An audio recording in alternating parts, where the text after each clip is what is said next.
First, let's talk about the familiar concept in denary. There are many ways to represent a denary number. One particular way to represent it is with standard form, also known as scientific notation. A floating point number consists of three parts: the mantissa, radix, and the exponent. It can be written as plus or minus m times r to the power of e. The mantissa, m, is a number between -1 and 1. The radix, r, is a number representing the base of the number. For denary, we use the value 10. R for binary numbers has the implied value of 2. The exponent e is the number of places shifted by the decimal point. Normalization. As mantissa is in between -1 and 1, normalized binary mantissa should start with 01 for positive numbers and 10 for negative numbers in 2's complement, which the decimal point is in between the first two digits from the left. Therefore, we have to assign bits to both the mantissa and the exponent. The amount of bits from them can vary from system to system. The amount of bits assigned to the mantissa determines the precision of the number.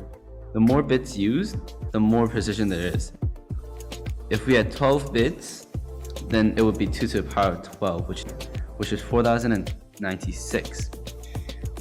The amount of bits assigned to the exponent, on the other hand, determines the range of the number.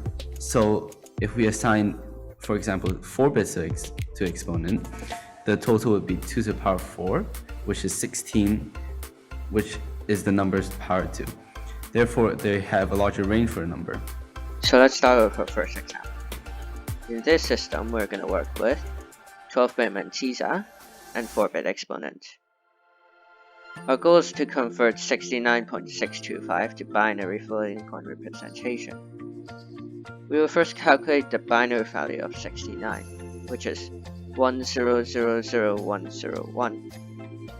Then the binary value of 0.625, which will be 0.101. Now we need to normalize the value. Let's look at how many digits we have to move the floating point. It should be 7 in this case. So we will first represent it in this way. 2 to the power of 7 means moving the floating point 7 digits to the right to counteract the effect of us moving it to the left. Quick maths will tell you 7 is 0, 1, 1, 1 in binary.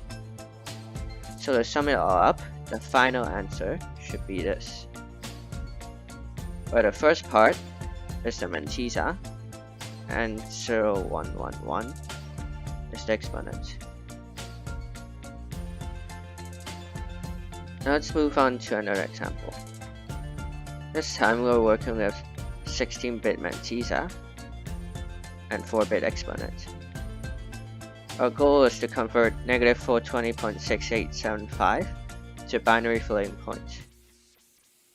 Like before, we will first calculate the binary value of 420, which is 1101.00100. We will keep the negative sign for now and convert it using 2's complement later.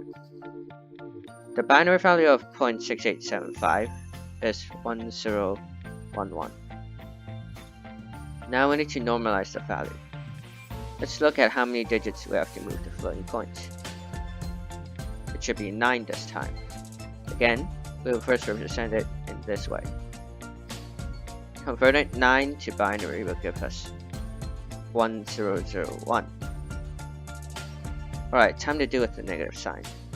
To perform 2's complement, we first need to perform 1's complement on the negative mantissa. Then add 1 to the end of the value.